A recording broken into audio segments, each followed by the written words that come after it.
Described as a reformed thrill seeker with stories so weird and wild they beggar belief, Brisbane-based Lisa Angelis is the creator of sultry, intriguing country music songs that included last year's Hunger Pains. Her latest single is My Sister's Blue Suitcase. We're going to talk about that and some other things because Lisa has a lot of interesting things in her life. Hi, Lisa. Hello. Thank you so much for having me. It's great to talk to you because, yes, your bio is an intriguing beginning for me to start writing questions quite apart from the music. But I want to start by saying now, apparently you are a reformed thrill seeker, but isn't live performance thrill seeking? Do you know what that's an interesting point. I guess it depends what your thrill threshold is. So my job actually every job I've ever had has been really strange. And before I was a musician, I was actually a tour guide for about 5 years. Right. And I feel like, and I was a walking tour guide, right? So like City of Sydney, you're walking around, you're contending with all these unexpected things that are happening and hecklers, and you've got like 40 people with you. And I feel like, strangely, I find performing live, maybe now, like having done so many of those tours, it's just like a day at the office in some ways. It's not scary, but I think that actually tour guiding was a bit more terrifying in that it's like a 3-hour tour and you think like, you keep having these moments where you're like, oh my God, this is so weird. I'm just like standing in this circle of people and I'm just talking, and whether or not they have a good day like is completely hanging in the balance of whether or not I can remember all the information, whether I can tell it well, whether, we can like, So I think there's actually feels like there's less variables with live performance, interestingly. Well, I suppose also if you're leading a tour group, it's like, don't fall over that, don't trip down there, don't fall into the gutter, like all that. There's a lot of There's always someone lagging behind who got lost across the street, or there's like a group that wandered off and walked in the wrong direction, and like, there's at least an audience who's watching you sing some songs is generally in a confined space. I'm veering off a little here, but I'll just say this, then we'll move on. But I did talk to someone recently who runs like true crime tours of Sydney. And he said the big problem, because a lot of them are in the inner city, is that someone will say, I just want to go to Burke Street Bakery to get a coffee. I'll be back. I'm like, no, that's not what we're doing here. There's no running away. There's a set route, and that's where we're going. Yeah. So I imagine there's a bit of that. But yes, in a live performance for music, they're in a venue. There's no Burke Street Bakery for coffee. Yes, exactly. Less variable. So when did you actually start performing as a musician? Because I do feel that leading walking tours is a form of performance. Absolutely. Probably, do you know what? I feel like on a release level, I've only got say 3 songs out on like all the streamers and that sort of thing at the moment, starting with Tumbling Back in like 2019. 2019? No, goodness. COVID took so many years of our lives. I don't even know. I think it was 2021. I think it was, yeah. 2021. But I basically only had those 3 songs released circumstantially. And I had another EP that we recorded and then got shelved through like, circumstances outside of my control, probably about 6 years ago now. Oh. So it sort of looks a little bit like I just kind of sprung up and I'm like giving it a red hot crack. And in some ways that's true. It's only really been with these 3 songs that things have come together enough that I've been able to actually make anything happen with them and do the touring and whatever else.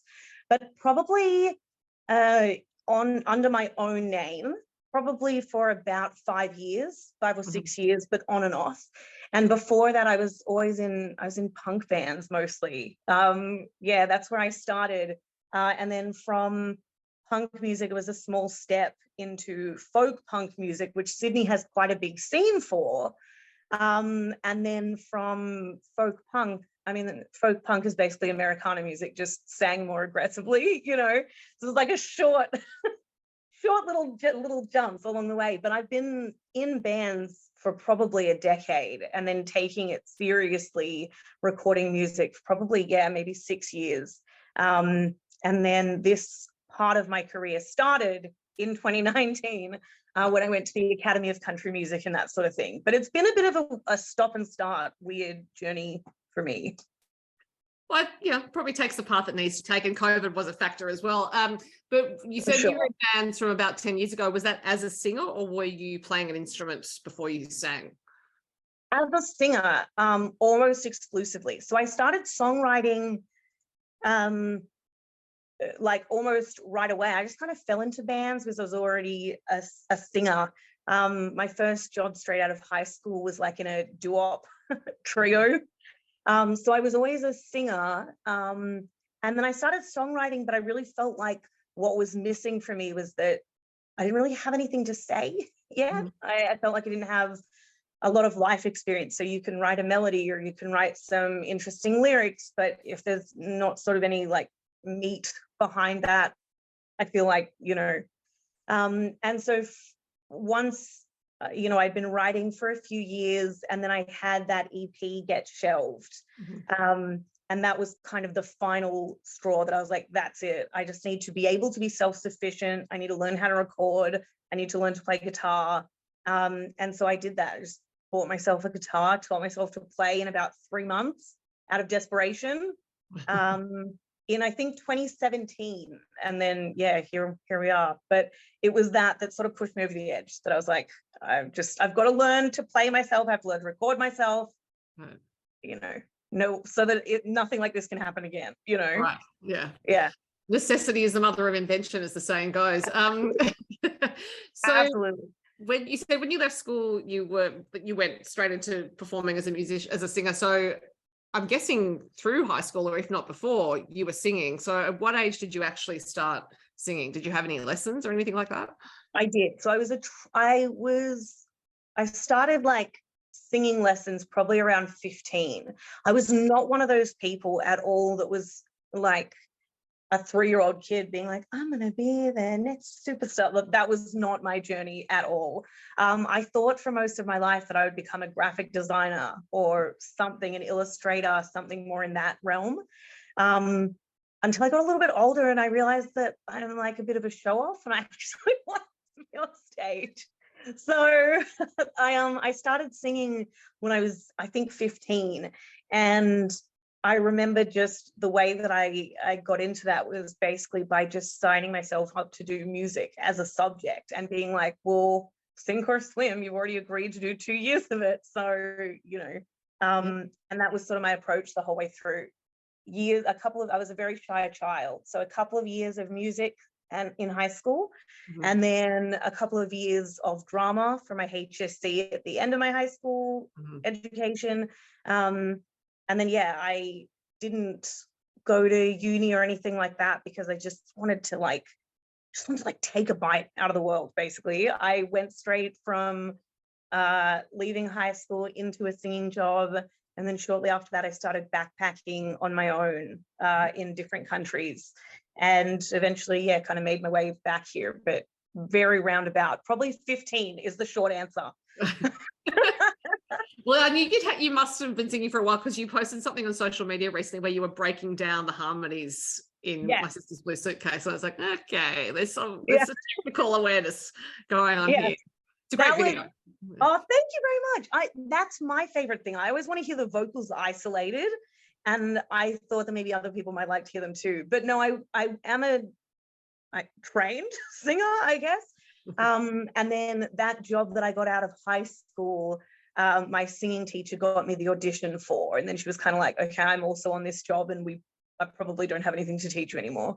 But that was how I learned to harmony sing, was in like a doo-wop group, like one high, one low, and then the melody. And it's something that I loved exploring. Yeah.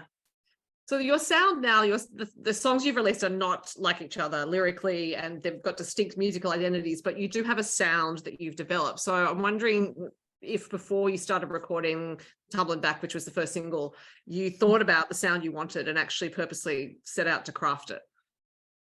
That's a very good question. I think that's true. So that EP that got shelved, this sound that we're at the moment is a continuation from an EP that no one heard.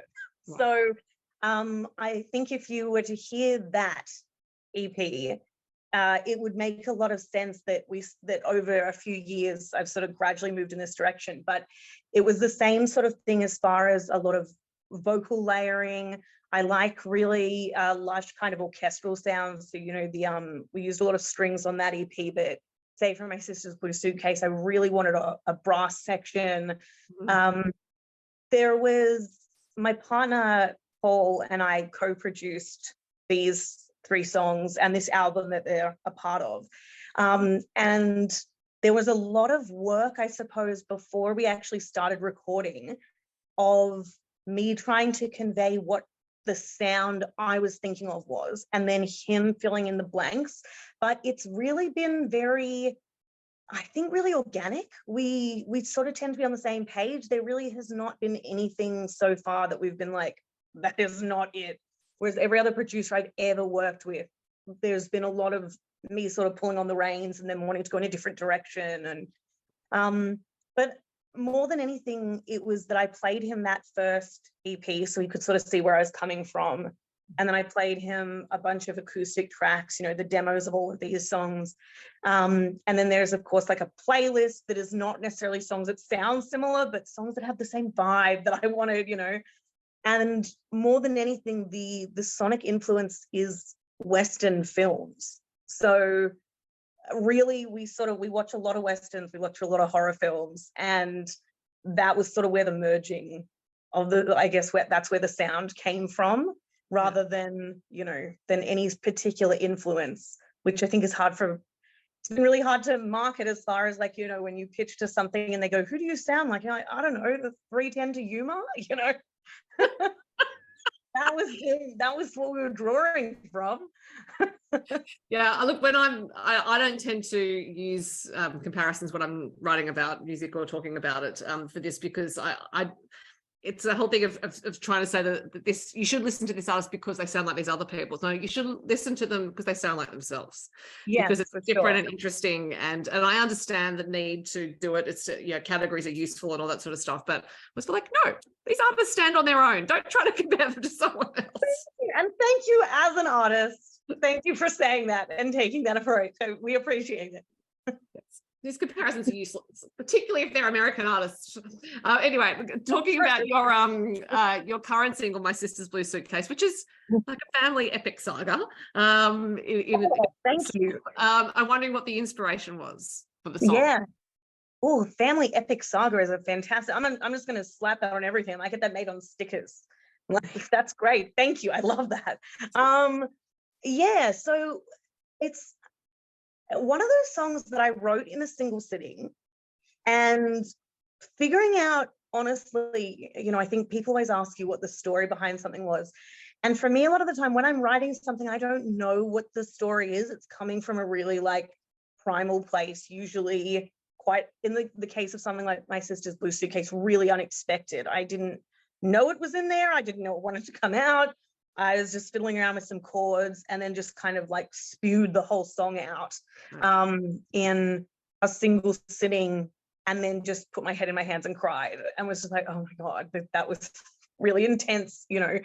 But when I think about what I was drawing from and what I was going through at that point in my life, and also all the specific lyrics and, you know, all the experiences that I was drawing on, it was basically like 3 things that sound very separate, but all for me are very interwoven, I suppose.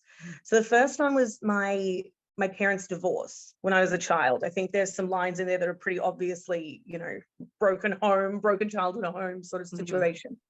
There was that.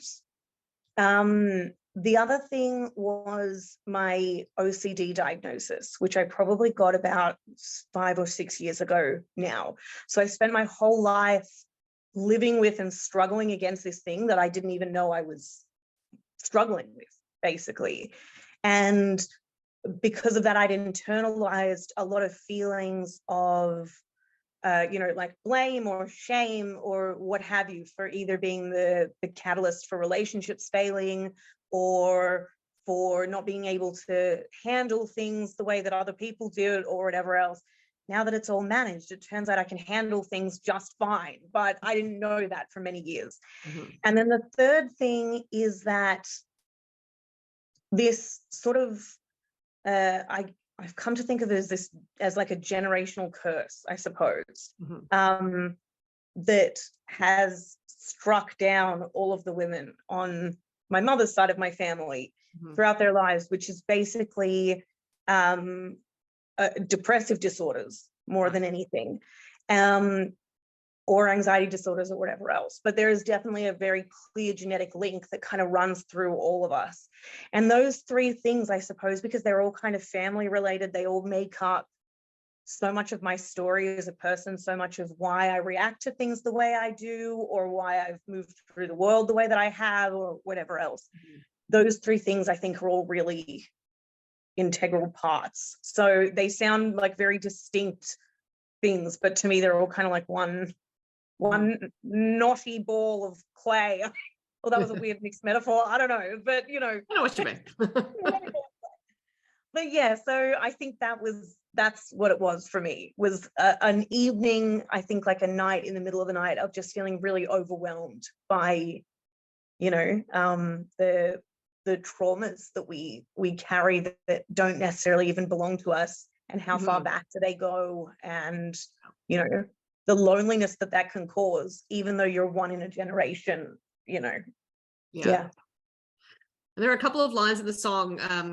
I'm always starving for love or for closure, and I've been hungry for years. And when I heard them, well, I was sort of like, woof. And then I thought it's a conundrum though, because I guess hunger for a variety of things is an integral part of being an artist, actually. Like if that hunger is ever sated, then you're probably not making art anymore. Yeah. Well, you know what? That's an interesting point, because a big part of why I fought the OCD diagnosis for a long time was because I actually thought it might dry out my creativity, which has not been the case at all. It just means that I'm not just like slumped in an emotionally overwhelmed blob all the time. But that was actually why I fought against it, because I do think there has to be some amount of tortured artist in there to make the kind of music that I like. And luckily, what I've found is that through, say, like therapy or working on things myself, or, you know, just kind of unpicking them emotionally, songwriting about things, talking to people, the conversations that songwriting opens up.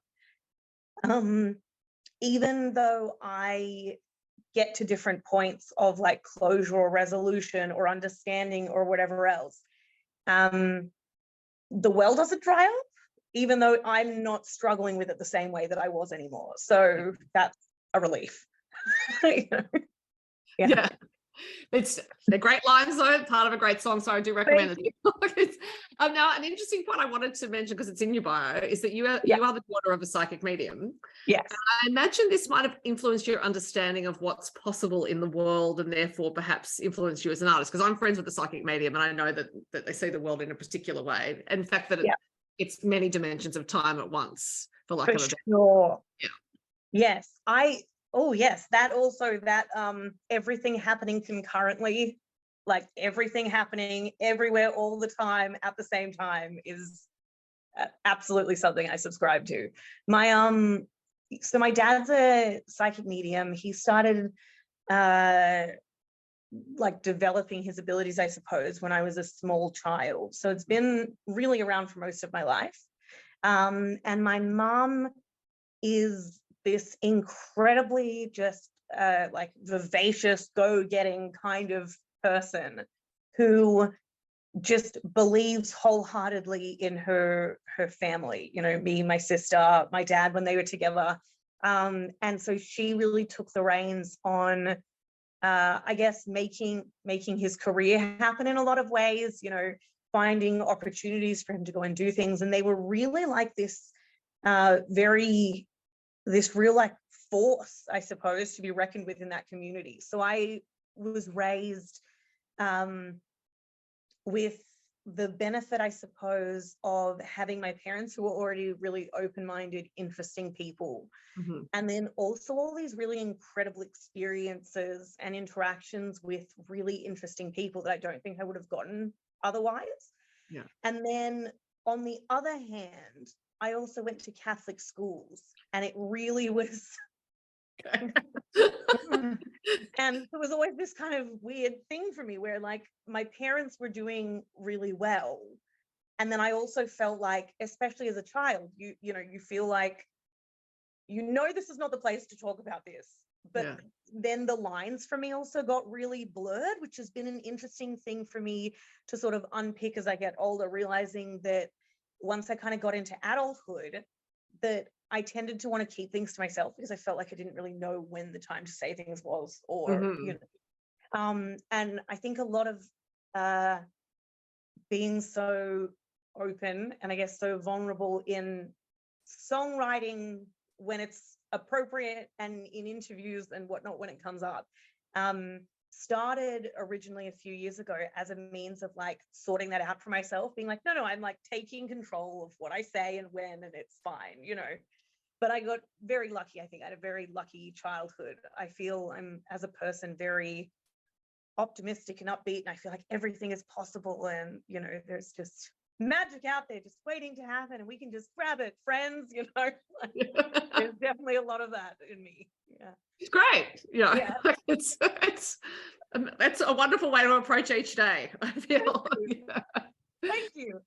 And possibly also spurring you on to take opportunities such as, this is my segue, the Academy of Country Music, which you mentioned earlier.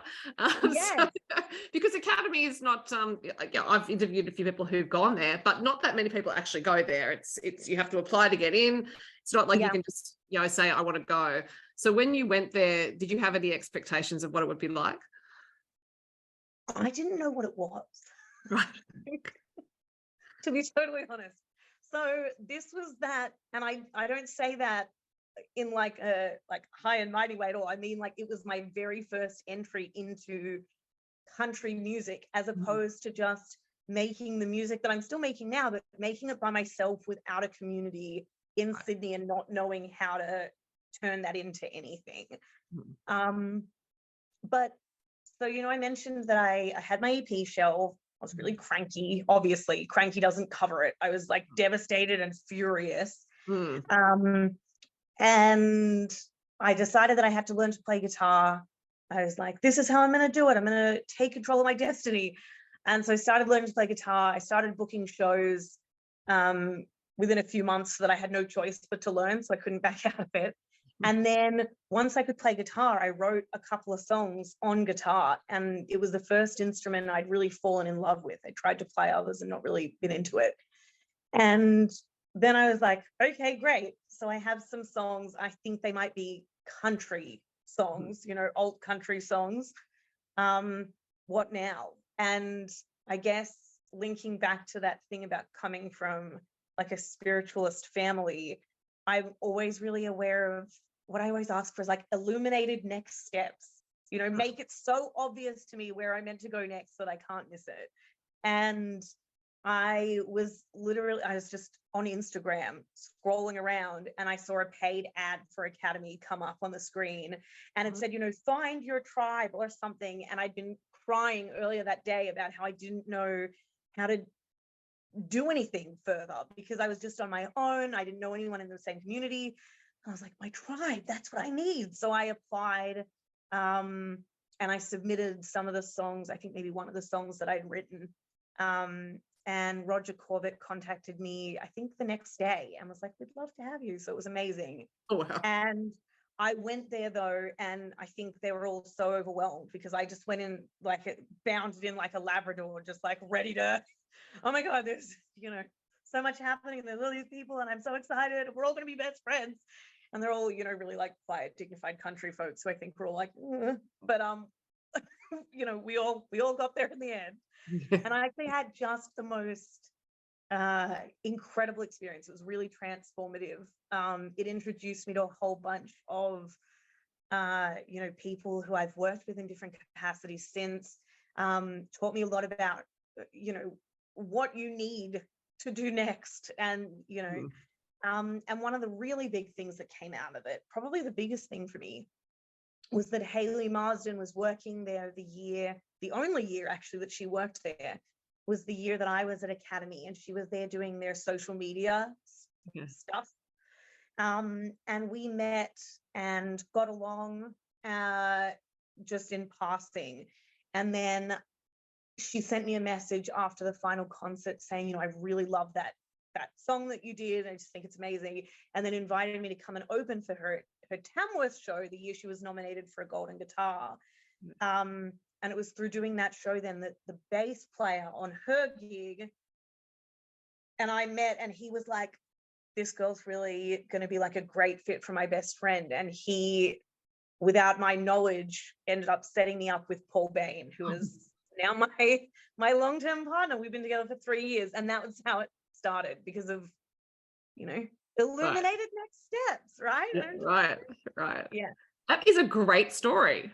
Yeah. So it took a little while to sort of see how it was going to play out. But honestly, I probably wouldn't be even sitting in my lounge room in Brisbane right now if I hadn't gone to Academy, because I don't know when Paul and I would have crossed paths. Yeah, right. I love that story. It's hard for me to get a follow-up question to that story. Because I think that's just great. Well, what I will say is I know that Paul's been a very big support for you through some travails you've had over the past while, which is to do with your hearing. So you became very unwell, I believe it was last year, the year before, and your hearing was very badly affected. Now, for a musician, this is not, well, a good outcome for anyone. It's not a good outcome, but particularly for you in the midst of trying to see the path illuminated before you. So how are you now? Well, so it was last year. It probably was, I think it was May last year. I feel like I did a single release for Hunger Pains. It didn't get released to like any fanfare because I was more or less unconscious for like the first few months after it came out. I did a release gig. I felt like, yes, everything's like we're on the right path. We're all heading in the right direction. And then literally the next day, I believe, I woke up and I just couldn't hear in one ear. And I sort of said to Paul, like, something weird is happening. Maybe I've got an ear infection. And sort of, you know, all the things you do when you're trying to unblock your ear, like, is there some pressure thing going on here? And basically we just went out to lunch. I made a doctor's appointment for the afternoon. And by the time we'd finished lunch, I just couldn't even balance anymore. The world was spinning. I was falling over on the curb and throwing up.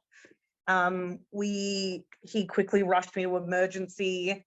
And it was the scariest experience of my life. Where basically what I got was something called labyrinthitis. And almost all the information about it on the internet is wrong, which made it scarier because, you know, everyone keeps telling you it's temporary, it's gonna clear up in a few days. And then to have the hearing test and they're like, oh, it's very likely permanent. And I remember Paul and I just being like, I'm sorry, what? But I spent a night in hospital just throwing up uncontrollably while the world spun, just vertigo like you can't imagine. They eventually had to sedate me because none of the medications were working. And it was just this absolute night from hell. And then it took about 9 months of, I had a hyperbaric oxygen treatment. There's an incredible facility here in Brisbane at the hospital, which was amazing. And they really took good care of me, which was meant to try to bring back my hearing, but actually seemed to fix the vertigo, which was amazing. And then physiotherapy, because my eyes were affected. So one of my eyes was moving slightly behind the other one. So I couldn't balance or walk. And then I had vertigo, and it took about 9 months. It was horrible. I've got about 50% of my hearing. I've got 50% of my hearing back in my deaf ear. But when you say 50%, I've sort of stopped even bothering trying to explain it, except that now I've already said it. So here we go. Basically, when you say 50%, people imagine your full range of hearing just softer, and that's not the case. What I've lost is everything in my high register, like all of my mids and highs, and all I've got in this ear now is the low register, which basically means, say if I'm driving on the road, you get like this really unpleasant, loud sound of the road.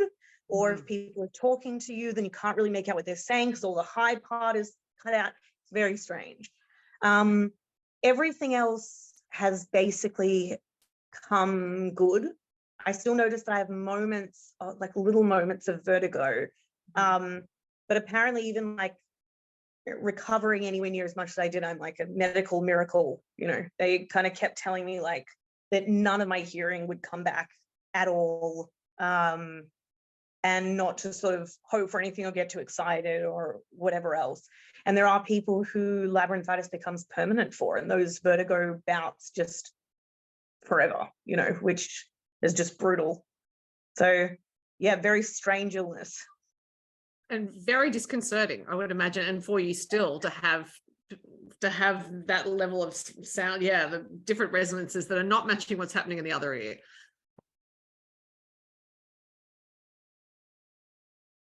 There you go. As soon as you finished talking, of course, you came back in very clear focus. That's always the way. But yeah, very disconcerting. It was very, I've got to say though, I felt so sort of stubborn about it. Like, this is where I've landed and I'm just going to figure it out as I go.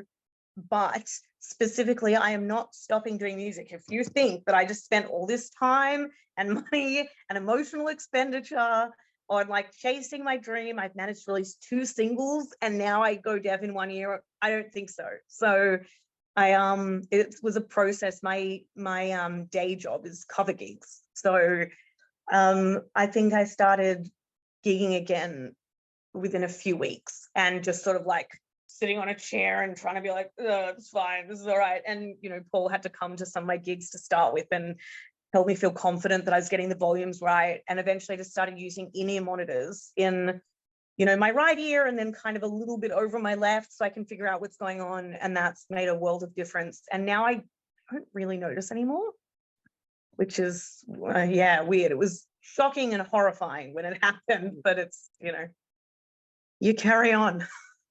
Well, I guess so. There are very few other options, really, particularly if you want to keep making music, which you do, and you do beautifully with My Sister's Blue Suitcase. I could keep talking to you for hours, but I should let you get to the rest of your evening.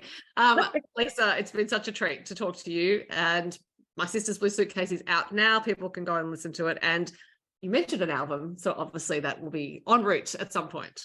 Yes, there is one coming. There's a few more singles before then, trying to get myself back on track after losing the momentum of the first 2. So got a few more singles, and then there is an album coming that I am co-producing, and I leave for tour with the Audreys for their New South Wales leg of their tour, and then with Hayley Marsden the week after that, all through New South Wales. And thank you so much, Sophie, for all of your, you just do such a beautiful, insightful job of asking questions and making observations.